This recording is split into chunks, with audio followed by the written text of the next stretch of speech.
I like the meat and potatoes of From Software's games. I don't just play them for the bosses nor the levels. I like talking about From Software's content, and I also love playing it. And this is why I have made a video on the top 10 Soulsborne levels and bosses. I hope you enjoy. If you are interested in the bosses section, they are up first. And if you just want to hear about the levels, then the timestamp is on your screen. But let's get into the video. Please enjoy.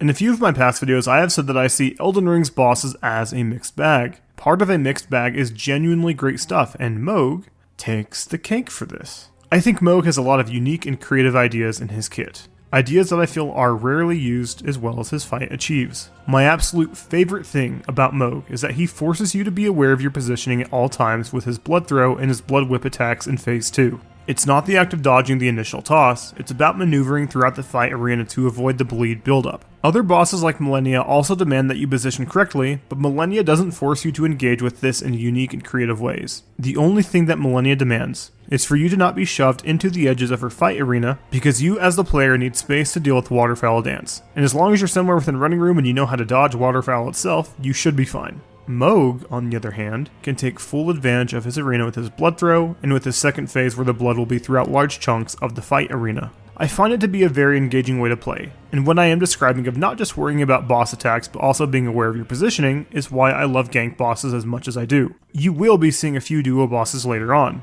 but out of all of the other bosses on this list, I think Mohg demands a skill that is rarely forced onto you, and that is much more than just proper positioning. It's excellent positioning. Throughout this video, I will be commenting on the original soundtracks that are presented throughout each boss, and most of them, if not all of them, have a pattern. They are prominent and attention-grabbing. The chorus in the background of Mohg's fight is not something you can listen to and tune out, it's always present. I don't have enough musical talent to articulate why I like most of these themes in these fights, but I do enjoy every single original soundtrack that these bosses have. One last thing with Mohg is I'm not going to fail to mention his phase transition. I remember when Elden Ring came out, some Souls players from past games were talking about how the health drain transition is bullshit because it's unavoidable damage. I never thought it was bullshit, but I remember trying multiple ways to cleanse this debuff. Before I gave up and accepted that I won't be figuring it out, I was trying the soap consumable thinking that would work. It did not. The main argument I would hear for this is, the Souls games are built on the fact that every tick of damage you take is your fault, and Mohg goes against that philosophy. And I just don't agree with that. I can't recall any moment where From Software said that this statement was their design philosophy, and secondly, I actually kind of like the heal and health drain he does. I'm going to be talking about Lady Maria here, so be warned in case you don't want spoilers. Lady Maria will be on this list, and she is an excellent fight. Her and Mohg have something in common, and it's their use of blood. No, just kidding. It's their second phase, and in Lady Maria's case, her 3 phases are too good to pass up. The sad thing about Lady Maria is that you can more or less slam bam her face with the R1 button until she becomes an actual fight. Her stagger is so easy to exploit that it becomes her whole first phase, and by the time you get her down to half HP, now she's cooking. So what does this have to do with Mohg exactly? Well, Mohg's first half doesn't suffer as much as Lady Maria, but his second half is superb. And when he does his health drain, he heals past the half HP mark, making it so you get to enjoy his prolonged fight and not burst him down like you do with Malekith, for example, on his phase transition. I also understand that when you do have the Purifying Crystal, he still heals, but for someone who has been playing these games for a while now, I enjoy a mechanic that forces me to essentially have my healing cut significantly, even if it is a bit cheap. From Software tried new ideas with bosses like Mohg or with the Blasphemous Claw with Malekith, which I actually dislike. So yeah, Mohg is good, and I actually like his health drain. It adds for a harder and longer phase too. Good stuff, FromSoft. Beasts all over the shop. I have Father Gascoigne on this list because I would say he is one of the better introduction bosses of the series. I think all around Genichiro is the best, but as I mentioned in the intro, I won't be including Sekiro bosses on this list. Margit may be the best teacher of all since he was so challenging for new players that they eventually left and came back when they had adequate stats. I don't include Cleric Beast as the introduction boss of Bloodborne because he's technically optional, although Margit is too. Margit is a bit more unique in my mind. Anyway, leading up to Gascoigne is a bit of a unique experience, and I think I can speak to that firsthand. Bloodborne was my first Souls game ever, and I played it at launch. I remember having to farm for blood vials, and I didn't fully understand how parrying worked. I was stuck on him for longer than I care to admit, but now I can go into his boss room and fight him with no issue. Gascoigne really shows Bloodborne's beauty, and it's something that I value more and more as time goes on. When you match his aggression and don't play as defensively like you would say in Dark Souls 1, he and most of Bloodborne's better bosses feel like a constant dopamine hit that never stops. While he may be a bit easy on repeat playthrough since you're a god now and you can parry your way through 90% of the game, he also has a trait that I'd only give to Genichiro. If you can beat Genichiro and Father Gascoigne, then I'd say you have the skills to beat the rest of the base game, excluding DLCs and optional areas or fights such as Demon of Hatred. The last thing about him being a great tutorial boss is his rampaging beast form with the last quarter of his health bar. I would say that not having it be on the halfway point was the better decision. His beast form quickly forces the player to twist their brain since it's a new moveset because the second phase is a lot more chaotic. The music also kicks up a notch, and with his form being such a small health percentage, it's going to be harder to play the memorization game and outsmart the AI. I also can't forget to mention the music box, and I have to say that I don't use these kind of items in From Software fights in general. I didn't use them on Moog or Margit, but I can say that I think the music box feels a little bit more natural than the other two examples I just gave. The first level of Bloodborne is probably From Software's hardest first level they've ever made, and I think most players would have naturally found this music box since they are exploring more than the usual first level. Bloodborne's hunter fights are usually, but not always, the best fights in Bloodborne, and with Bloodborne coming up on its 9th birthday this year, I am glad that I get to have a few of these bosses on my list. The first thing that Pontiff does that catches my attention is when you initially enter his boss room. Most of the time he does this lunge swipe that reminds me a lot of Gwyn from Dark Souls 1. Dark Souls 3 has an astounding amount of callbacks from the entire Souls series in that game, so how intentional this was is not something I can confidently say. While Pontiff's first phase isn't something completely unique to the series, he still has a lot of things that I enjoy. The speed of this fight feels like one of Dark Souls 3's faster fights in the game. His two weapons also have distinct fight styles that enrich part of what makes him unique. His flame sword that is in his right hand is the more traditional attack where you see the attack coming and dodge based on how close it is to hitting you. But his purple weapon is more of a quick thrust weapon. This weapon seems to be the opposite, where you have to dodge preemptively because it's such a quick animation that dodging when you see the startup seems less than ideal. A quick example is right here how he moves his arm back and that's my tail. If I dodge when I see the thrust, then I'm going to get hit. It's a style that complements each other wonderfully, almost making it feel like the best of both worlds. While the background music is apparent, you can tell it's ramping up to something, and like most great From Software fights, the music in Phase 2 is not something you can ignore. The tone change with the music aligns with Pontiff summoning his shadow to fight alongside him. His second phase does add a few new moves, my favorite one being the butt slam, but the main bit of fun continues with fighting him and the shadow at the same time. Pontiff is one of the better fights, and I have almost no complaints about him in general. In case any of you are wondering what the Soul Level 1 experience was like, well, I'll show you, and it mainly turned into a parrying game. Sadly, I went with the easier option instead of playing it normally. Overall, I'd give Pontiff Soulsborne a nicely earned 9 out of 10. Reading the comments about Midir specifically is what I am most excited about because Midir is one of those From Software bosses that people either slaughter or think he's one of the harder fights in the series. I don't think he's a pushover, I definitely wouldn't go that far, but I also have never struggled with him outside of my Soul Level 1 run. And on the Soul Level 1 run, I struggled with a handful of bosses more. In case you didn't know, Midir had a lot of discussion about him when he was first released. In fact, the original Dark Souls Twitter described him to be the ultimate challenge for Souls players. It's quite intriguing to read that because most players that I hear talk about Midir describe him to be on the easier side of things. But I can also see people not clicking with him and struggling with him in that case. If Midir isn't an easy click with you, then everything about him being this challenging makes sense. He has a laser beam of dark magic that can nearly blink you out of existence, his run back is annoying, and he has a lot of health. I would like to hear from people in the comments that they had a hard time with him because they were solely focused on attacking his tail and feet. If that's the case, then I can most definitely put my question to rest. I'll talk more about this later, but with my first kill on Sister Frida, I didn't click with her at all, so I can understand the sentiment of something feeling gruesomely challenging. I think I've rambled on enough about the context of difficulty, so let's talk about what puts him on this list.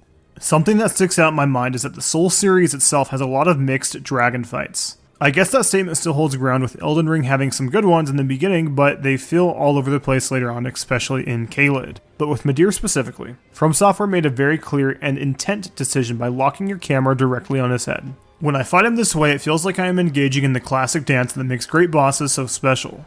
His swipe and buy attacks are telegraphed to make it more of an endurance fight as time goes on, but he also has his laser and fire to split the fight apart and not make it so telegraphed. If your tactic when fighting Midir was to dodge or run underneath him, then I would say his attacks are going to be the opposite of telegraphed because his size is so large that you won't be able to keep track of what he's actually doing. Not only that, but he does have a fire breathing attack that will catch you if you're underneath him. His second phase has a move that stands out a lot to me, and he'll summon humanity spirits from Dark Souls 1.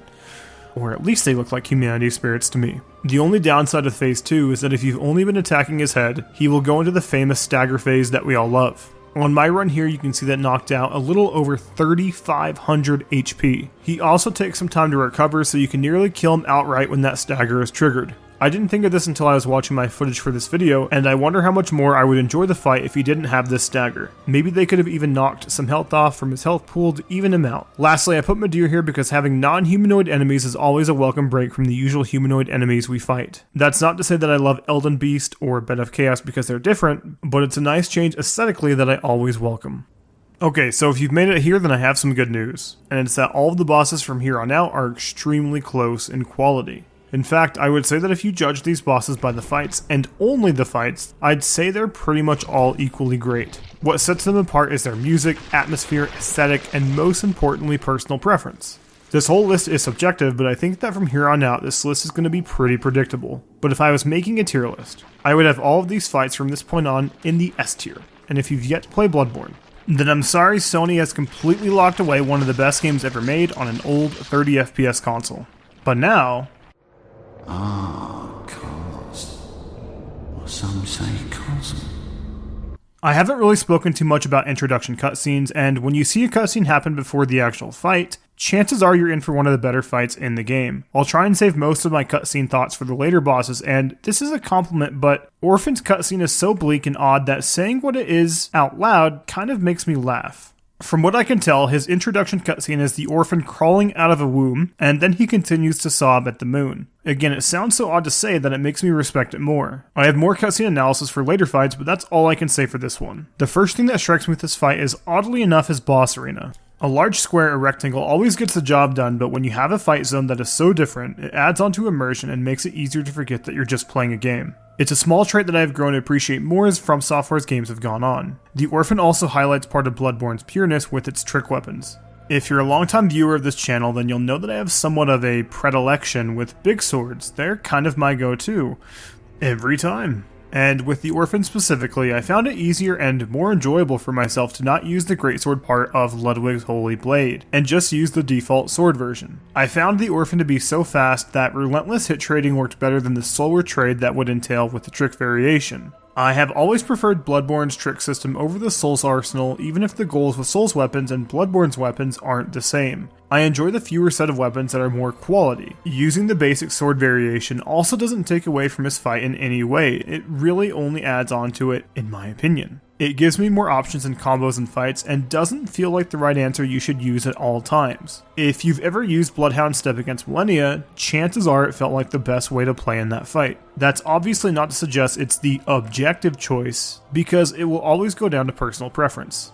What I want to elucidate with Orphan's fight is that he feels like part of Bloodborne's combat at its peak. In the base game of Bloodborne, I found parrying to be too obvious of when I should and should not shoot. I had to hold myself back and not parry my way through the whole game. But with Orphan, I was having a hard time consistently parrying him. Obviously, if I wanted to, I could study his whole moveset and become a parry god, but it does feel like FromSoft made an attempt to make it harder to parry him over the base game bosses. So when I'm not easy moding the whole game, Orphan is fast, relentless, and has a vast moveset to always keep me focused. Phase 1 isn't a complete pushover like with Lady Maria, and if you match his speed and aggression, he can definitely overpower you, but there's something about Orphan specifically, where it's an adrenaline rush of constant attacks. In another universe, we would get a Bloodborne 2, but I feel like with what Bloodborne's combat is, he reaches the peak of adrenaline of constant attacks and constant trading. I would say the same thing with Artorias and Dark Souls 1, and sadly he didn't make this list, but I just had to mention him somewhere. While Lady Maria and Ludwig will be on this list, I do think that Orphan has my personal preference of this fight between Phase 1 and Phase 2. Phase 2 feels like a natural evolution, and as I said, peaks Bloodborne's combat. I have the other fights higher for other reasons, but I don't want to shove Orphan to the side. Because just like I said, these fights are so close that numbering them feels like a disservice. But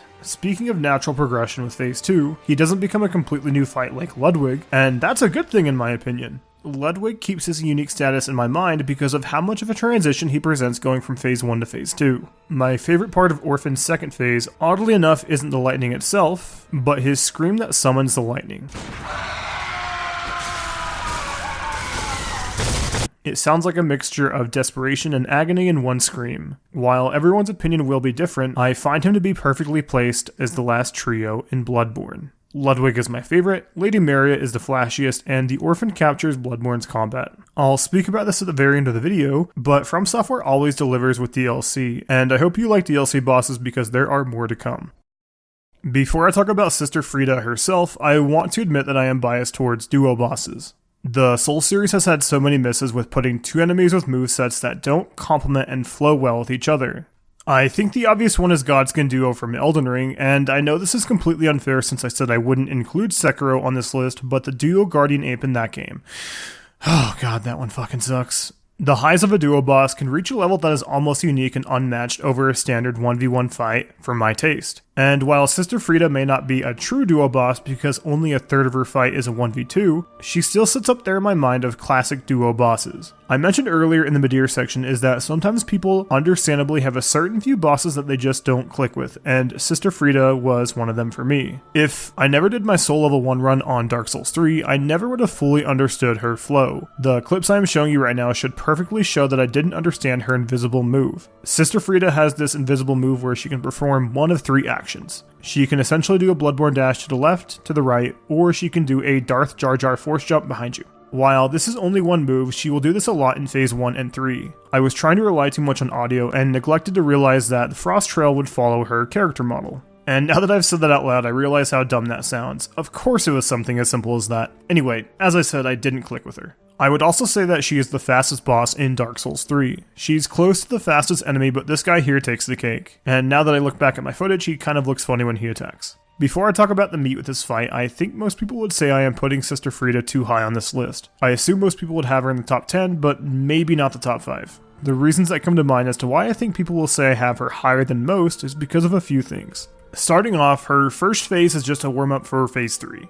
Phase 1 and Phase 3 are quite similar, just like how Orphan's two phases are to his fight. They're more natural evolutions and a complete change like Ludwig. Secondly, she is technically a duo boss, but most of the fight is actually fighting her and her only. Only a third of this fight is the duo, and when you are doing Phase 2, her demeanor changes drastically from Phase 1 to Phase 2. She's more timid, and not as hostile because now you're dealing with Father Ariandel. If you only focus on the father, the second phase should be easy in terms of a duo boss. But similar to the Ring City Bats, she will throw her ranged attack at you a lot, which is the Ice Trail. And sometimes their attacks will overlap, forcing you to become more defensive. I'll also talk about this with the Ring City Bats, but unlike Ord and Smo, their second phase doesn't fall into the trap of running in circles and waiting for a proper opening. While part of any boss is finding the right opening, finding them with her feels more natural. When I replayed Dark Souls 1 about a year back, I gained more respect for Ornn and Smo because I was constantly on the lookout for an opening instead of mostly fighting one melee and one in ranged form. That's not to say Ornn and Smo are perfect because they're not, but these two fights are more drastic than I remembered. I also have a confession. The transition from Phase 2 to Phase 3 is one of the more fond moments that stick out in my mind with the Souls games.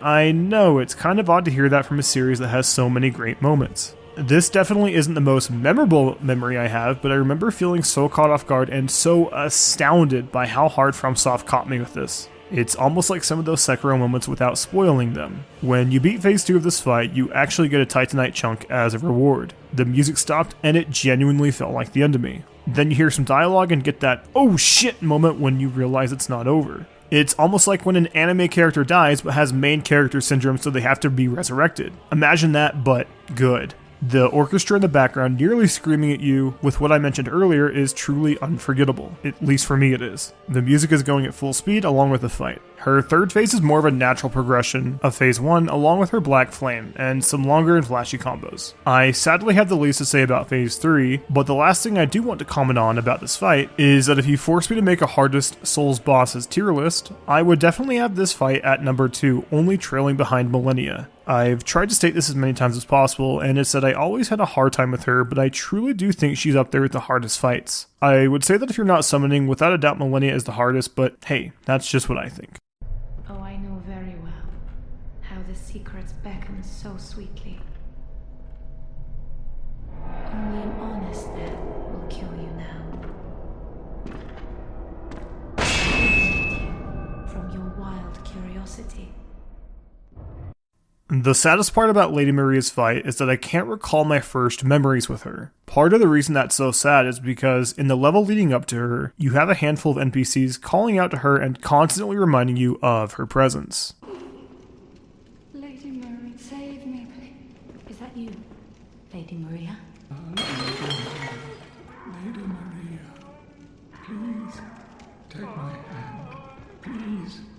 She's also on the cover of the DLC art, so pretty much everyone was expecting her to be a fight. If I ever tried to give a fuck about the lore, Bloodborne would be at the very top if I ever tried to decrypt Miyazaki's lore and storytelling. The reason I mention this is because when I replayed through the DLC for this video, I kept trying to think of other bosses that were as heavily alluded to as she was. Even the doll is modeled after Lady Maria, so I guess it shows how impactful they wanted her to be no matter what. I'm going to step out on a limb here, but she may even be the true Artorias of Bloodborne. I don't have all that much to say about her cutscene besides it keeps adding onto one of Bloodborne's strengths, and it's the strong atmosphere that is sewn deep within its core. I think she aesthetically looks the coolest with her armor, cape, and her blonde hair sticking out of her cap. With the gameplay side of her, I can easily say that at all stages her moves seem well animated and are quite flashy. The saddest thing I can say is with just a few tweaks, I think she could have easily been the best fight in the Old Hunters. I wouldn't mind her having more health and, most importantly, more hyper armor in her first phase. As controversial as Millennia is at times, she at least isn't an R1 bot that takes blow after blow to the face and powers up later on. Sadly, Lady Maria is an R1 bot that takes blow after blow to the face and powers up later on. This tactic is sadly viable in all three of her phases. It's really saddening that her whole encounter has a great atmosphere, quite possibly the best OST, but definitely one of the better ones in the series, and she had such a great lead up, only for her to be a punching bag. I also wish she had more health in general because when she is stabbing herself to phase 2, you can sneak in multiple hits to continue damaging her. Maybe From Software agrees with me since Godric's transition cutscene seems to have a lot of heavy damage mitigation built into it. She also has a phase 3 transformation and you can more or less do the same thing. I know this can be seen as a little nitpicky since it's up to the player to decide how easy or hard they want to make the game. But I still think that if From Software added more HP or gave her damage mitigation, it would have led to a more enjoyable fight. If you watch this section on Orphan of Kos, you heard me say that parrying him felt harder than parrying most base game bosses. And now that we're on Lady Maria, I can safely say that I think From Software took this into all account. As I've said before, sometimes the player has to meet the game halfway when it comes to difficulty, but From Software took that extra step. I'll show a few clips on screen of me properly parrying Maria, and some extra blood effects would actually hit me, making it so I couldn't get the optimal punish. From what I can tell, you have to be positioned better or time the parry perfectly. I don't want my words to be misconstrued, and I think this is a really good thing. It forces you to twist your brain or get better, and I'm really glad that these extra steps were taken for a more respectable dance. Hunter fights in Bloodborne are some of my favorites in the game, and even though I think she could have had more health and more hyper armor, I'm glad to have her this high on the list. To conclude my thoughts, I think the sum of her parts add on to the fight more than the actual fight. If she is a 9 out of 10 fight, then I would say everything else about her is a 10. It's why I have Ludwig higher than her. The flashy animations, OST, cutscene, aesthetic are all some of my favorite parts of FromSoft's work. If only there was a boss replay mode, so I can hinder my character and spend hours struggling with her like I wish I could. Now that we're at the number 3 spot, I will be commenting a lot more on Shadow of the Erdtree since I think each of these bosses brings something completely unique to the table that I'd like to see in Elden Ring's DLC. I know I just got done praising Lady Maria, and I think she's unique too. This applies to number 3, what we're currently on, and number 2, Demon in Pain and Demon from Below.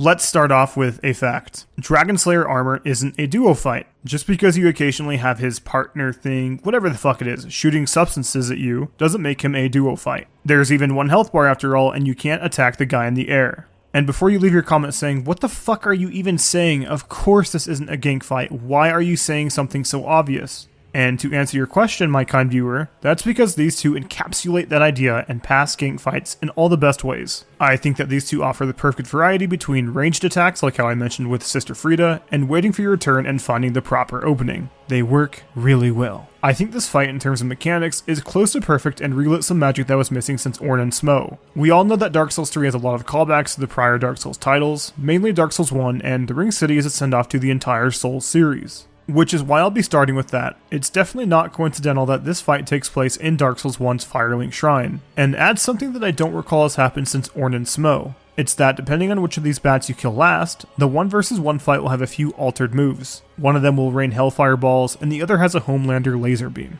In case you don't remember how Dark Souls 1 did this, depending on which of these two you killed first, the other would become more powerful for the second phase. It's a really great add-on. And what makes me have as much respect for this fight as I do, is that both of these fights are great in their own ways. The first phase isn't something you deal with while you wait for the real fun to turn on, and vice versa. I would say the execution of this fight is better than Sister Frieda because phase 2 of this fight is a powered up fight of the bats in phase 1, but you have the added challenge that there are 2 of them in phase 1. Sister Frida's Phase 1 is essentially a warm-up for Phase 3 and nothing more. Gank fights are clearly hard to properly pull off, and with the rarity of a great one, you'll come to realize that they usually turn into a 1v1 fight at some point in the fight. I want to be clear that I understand Elden Ring has a ton of gank fights in the catacombs, but I'm going to disregard these because FromSoft didn't have too many options besides throwing in 2 random enemies together to add variety. I also realize that for the most part, Godskin Duo is a true gank fight, but there is the occasional 1v1 moment. What I want to note is that I appreciate how you are forced to kill both of them before you can start the second phase. With Sister Frida, I would focus on the father and do my best to burst him down and try and ignore the counterpart to that fight. The same thing with Ornn and Smough because you only need to kill one to trigger the next phase. It adds on to the endurance test of this fight, and it's something that I appreciate a lot. With the second phase of this fight, it's more of what Phase 1 has with a few moves added on. I specifically want to note that this fight was hands down the hardest fight on my Soul Level 1 run, and this move you're seeing right now would full on one-shot me. If I said that everything surrounding Lady Maria is better than her fight, then I think the opposite is true of this fight. I think the fight is the best part, and the music, aesthetic, boss arena, and everything else is in second place here. All of these things I just mentioned I greatly enjoy, the fight itself just comes in first place. I said I would comment on Shadow of the Erdtree now, and I think that Elden Ring has so much untapped potential with gank fights in the series. As simple as it sounds, I think the jump button would be the best add-on that past games couldn't properly take advantage of. I'm currently imagining a duo boss where one of the attacks is high and one of them is low, so you have to jump through the middle of their string. Or even put one of the demons Fire Spit in Elden Ring, but it's another mid that you have to jump over. This isn't specific to the boss, but I really hope that Shadow of the Erdtree emphasizes using the jump button more strategically in fights. Of course, there are a few moves I would jump in Elden Ring, but I more or less became Jump King himself and jump attacked my whole way through the game. I hope this doesn't sound too repetitive, so I'm going to mention it really quickly, and it's that I've made this clear on my channel before and in this video, but in case you just skipped this part and didn't listen to the others, then I should let you know that I don't follow the story in these games. I only mention this because Ludwig and his cinematics most definitely have a rich and compelling story if you were to decipher the cryptic nature of these games. What I'm about to say is going to be a very surface level interpretation of a masterfully crafted cutscene, but this cutscene shows Ludwig, who seems defeated, and is a shell of his former self, to the point where you may even pity him. He grasps his weapon, made even more impressive by being the Moonlight Greatsword, and evolves, transcending into a formidable foe. Usually when I see a Souls cutscene, it's really just to set the mood, and Ludwig's cutscene definitely does that. It does that very well. But it got me thinking beyond the mood and what it actually meant. I knew what was coming, and I knew his second phase was completely different. The only change I would make to Ludwig is to make him have 2 full health bars similar to what they've done in other From Software games. So the first and second phase have a new health bar, and you have to deplete both of them to 0.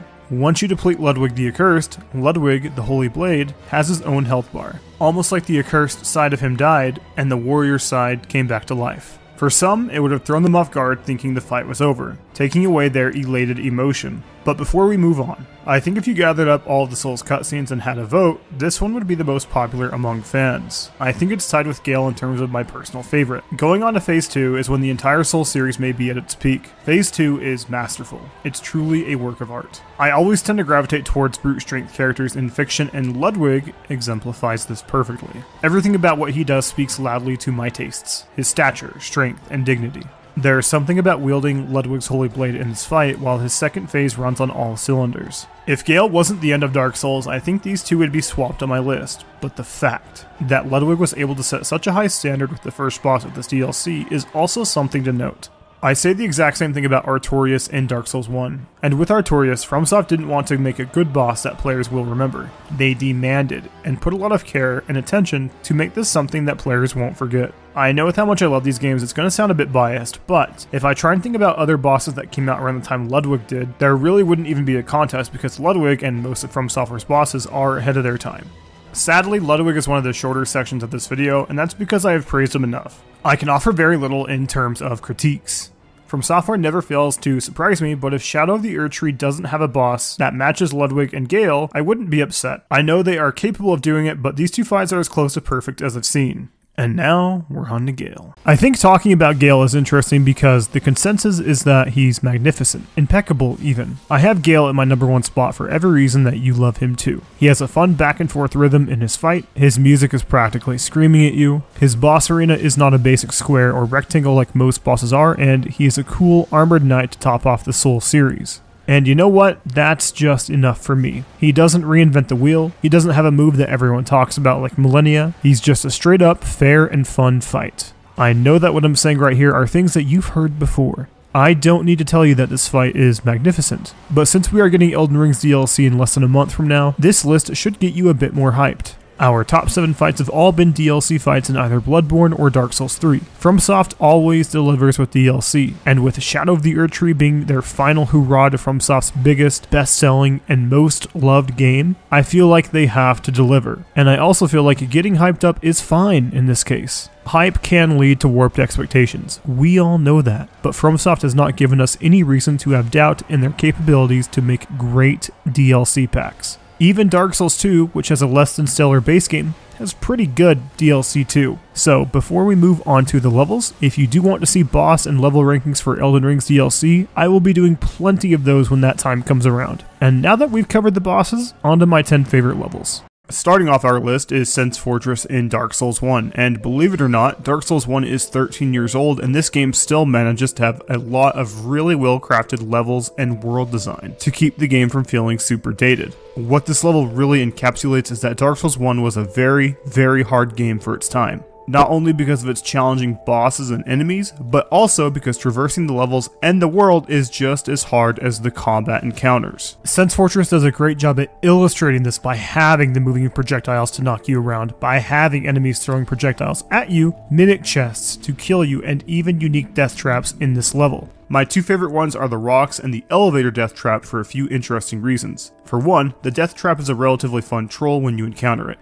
If you are a perceptive player, you will notice the bloodstain on the lift that you are standing on, and you may not fully understand why until you take damage from the spikes above you. This is one of the most fair and funny trolls that FromSoft has ever done in my eyes. Mimic chests are a funny troll your first time experiencing them, but the tail is pretty hard to see on your first encounter to really feel like you outsmarted the game. In case you didn't know, mimic chests do have a tail. The way the chain is positioned on your right will give it away. I also mentioned how rock balls are a highlight of this level, and I would like to explain why. This level hazard is actually interactable with the level itself. You can destroy a wall to find Big Hat Logan, and you can also stack them to make yourself a bridge and collect a ring. Honestly, I don't even care about the side quest nor the ring, but the click in my brain when I do unlock these paths really stick out in my mind. It's really cool that I can still praise these old levels in this ancient ass game because most Souls-likes wouldn't have this level of expansion. If you're a longtime viewer of this channel, you'll know that I love Lies of P, and that game also has a ball obstacle within levels, and it didn't do anything interesting throughout the game with the ball. I want to highlight a little bit more of what makes Sense Fortress great before we move on, and that would be the enemies. Reptile type enemies in these games have always given me the heebie-jeebies because I am deathly terrified of snakes in real life. I much prefer my cats. The snake in Sekiro especially sticks out in my mind because I was uncomfortable in the comfort of my own home. To top off Sense Fortress, navigating this level is harder than the actual enemies themselves, and that alone is what makes Dark Souls 1 age so well, in my mind at least. There are plenty of hazardous obstacles, tight narrow paths, and secrets to find along the way. I will probably repeat this throughout the video, but From Software is the king of level design. The first real level of Dark Souls 3 is a perfect showcase to what this series really is. It's medieval, it has knights, dragons, and the castles that we all know and love, with sprinkles of fitting enemies throughout this level, my favorite being the heavy spinning knight at the very bottom. In some way, this level is a callback to Demon's Souls. This was pointed out to me in Joseph Anderson's video, but Demon's Souls' first level is you fighting up a castle, and the High Wall of Lothric is you fighting your way down to the boss. And since Dark Souls 3 has a few ideas and themes from earlier From Software games, I think it's a nice touch. This level really wins out in the atmosphere department compared to most of Dark Souls 3's base game. In fact, it still looks pretty good and engaging to this day. The level itself is pretty linear, but what makes up for that is the new combat feel that you will get if you didn't play Bloodborne. The overall pace of the Souls franchise has been bumped up quite considerably since Dark Souls 1. First levels in these games always have to make a good impression on the player, and while I like Central Yharnam a lot more, I still can't deny that this level is always fun to play through. Sadly, after you get done with this level, Dark Souls 3 falls off a bit for my tastes. Your next area in this game feels like a worse Central Yharnam. I mean, hey, there's even a fire pit with enemies surrounding it just like Bloodborne. Then after that you have to do a swamp, which is awful. So it was really important that this level was a good showcase for Dark Souls 3.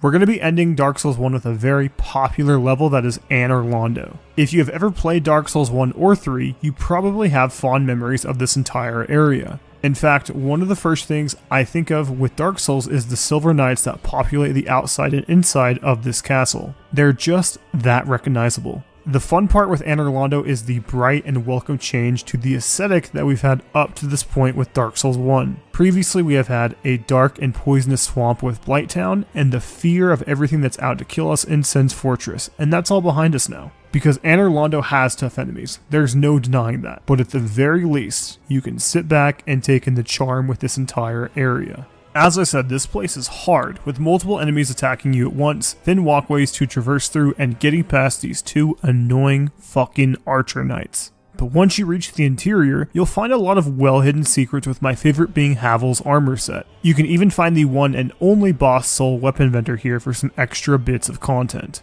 Anor Londo was so good, FromSoft decided to use it again in Dark Souls 3 for a fun callback. Dark Souls 1's version is far superior in my opinion, but I think it's a testament to how much fans really liked this level. This list is solely judging the levels by themselves, so bosses are not a judging point, but I cannot forget to mention the lead up to Ornn and Smough. Not only does Anor Londo stick out in the ways we spoke about earlier, but with one of the hardest bosses in the entire series. This is the end of Dark Souls 1's levels, and I must say, this game has really aged well. The combat does feel a bit dated by this point, but world design and level design can still hang with FromSoft's newer titles.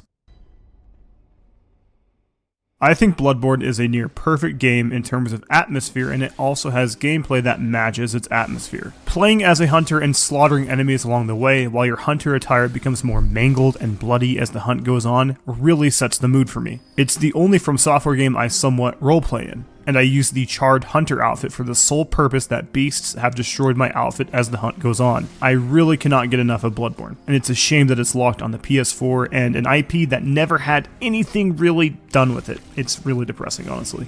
Anyway, I should talk about the level, I suppose. Bloodborne specifically has a really great early game. I think it's better than most of the other games that From Software has made, with only Elden Ring having as good of an early game as Bloodborne. Something that stands out the most in my mind with Cathedral Ward is the enemies themselves. I think that the artistic design here is better than any of the other From Software enemies I can think of right now. What I just said is entirely subjective, but the atmosphere of Bloodborne does bleed over to their design. Cathedral Ward has a lot of side areas to explore that leads into more secrets and NPCs to engage with. You have some really fun ones that are going to catch you off guard, like the knapsack guide that will take you to another section of the world, or the door that never opens. If they ever remake this game, I wouldn't mind if they just removed the option to interact with that door entirely. I remember on my very first playthrough of Bloodborne, I was stuck here for hours trying to find a way to open it. The only reason this level is lower than Central Yharnam is because of Bloodborne's relationship with unbalanced hunter NPC fights. You will have the unfortunate encounter with these two NPCs near the end of the level,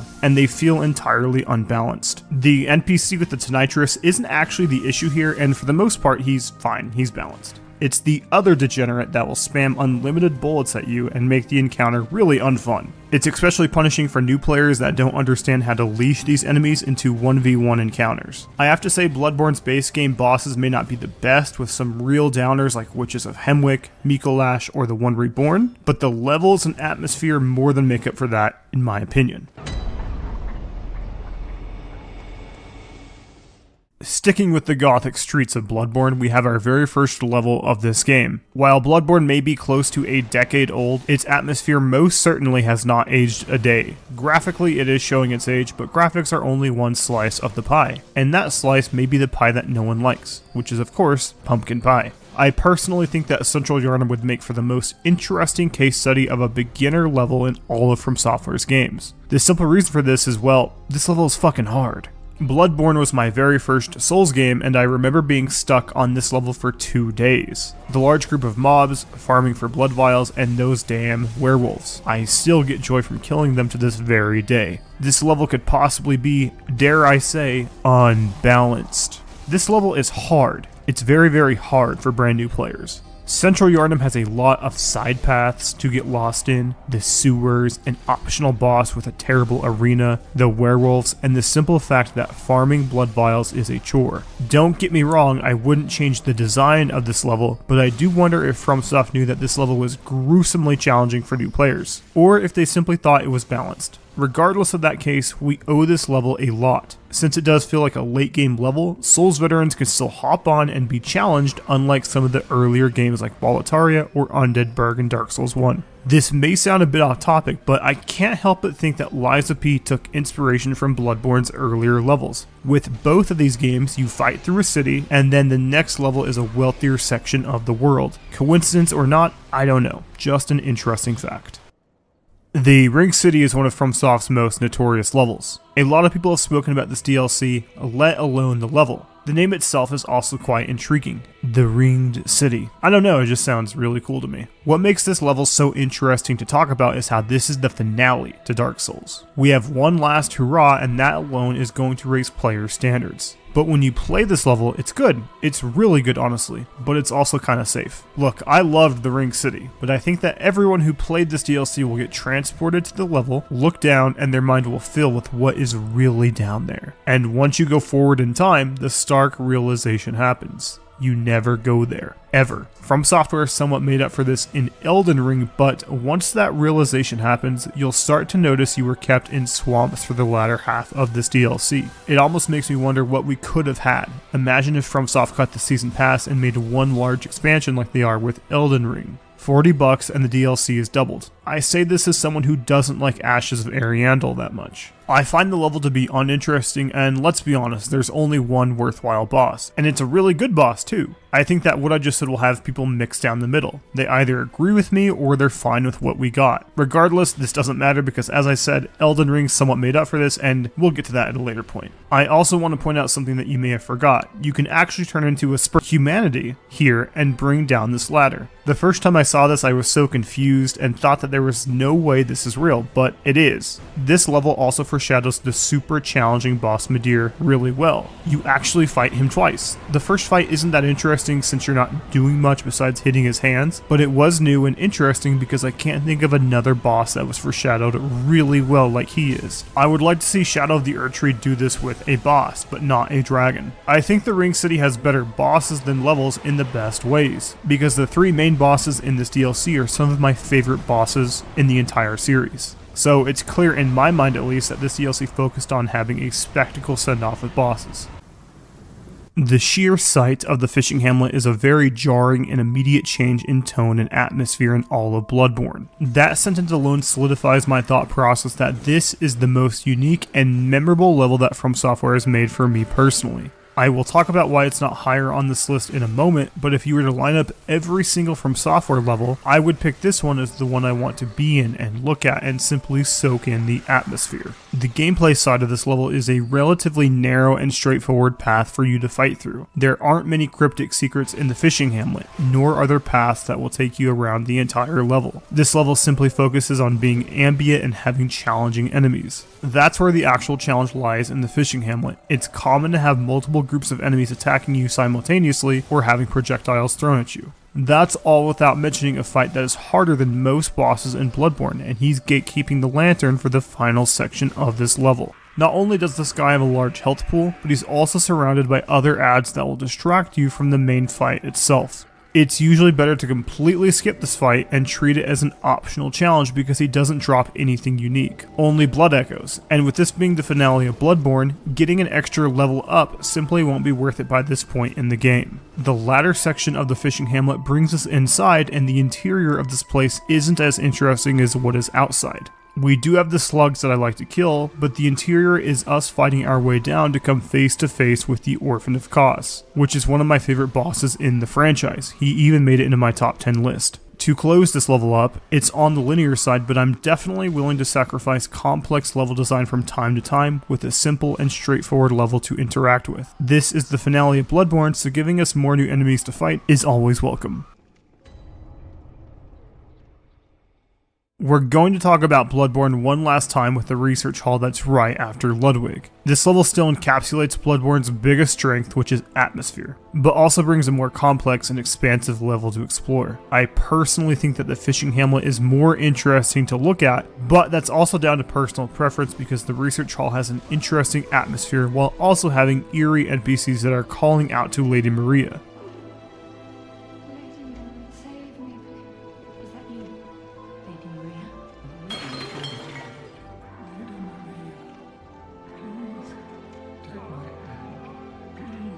The research hall has the large and complex layout with multiple stairways to get lost in and an upper section you can reach by climbing the ladder. The fishing hamlet had plenty of mini bosses that offered a great challenge, but your main enemy challenge here is the patients that will gang up on you and have hard to predict attacks. These enemies are also part of the horrific section of this level. They have seemingly gone insane and they are spouting gibberish like telling you they want to become a Robin. It's really pretty interesting. A few of those NPCs will also talk about Lady Maria, and she alone has one of the best FromSoft boss build-ups with these NPCs, and if you saw the promotional art for this DLC, she definitely looks the most interesting as well, in my opinion at least. This section is shorter than the other levels, and I think that mainly speaks to the quality of this level and really all of the old hunters. It's a really, really good level and does a great job at building up one of the big 3 bosses.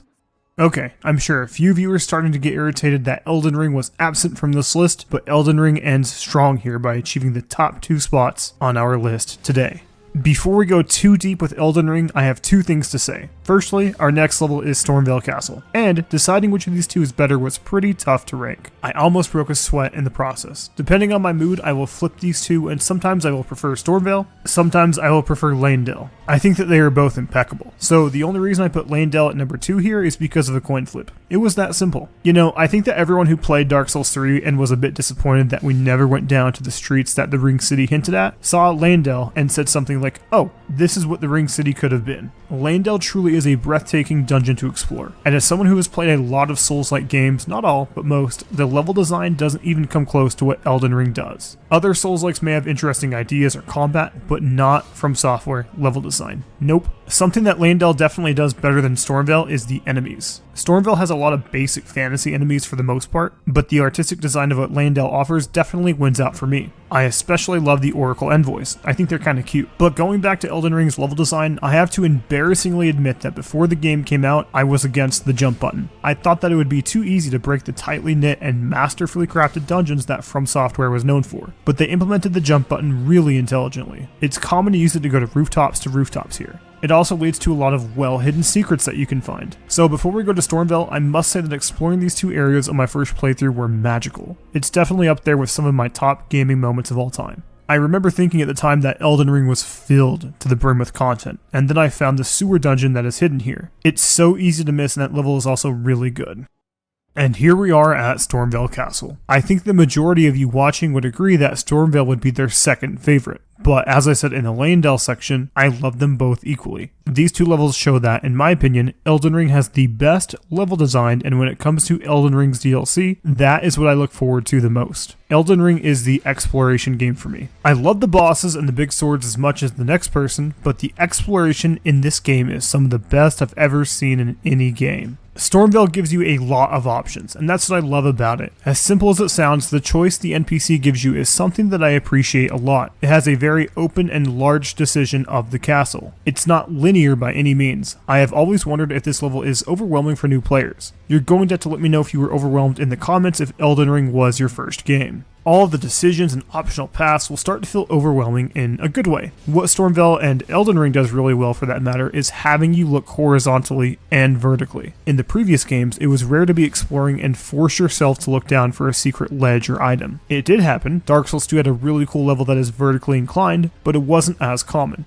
That reason alone is why I think Elden Ring's level design is as good as it is. You can always observe your surroundings and commonly find a hidden path below you. I know I have kept the Elden Ring section short, but they're just so well designed that all I can do is praise them. So I'll leave this list here. Thank you for watching, my kind viewers. I hope you enjoyed the video. Please subscribe if you did get something out of this video, and most importantly, I hope you have a good day.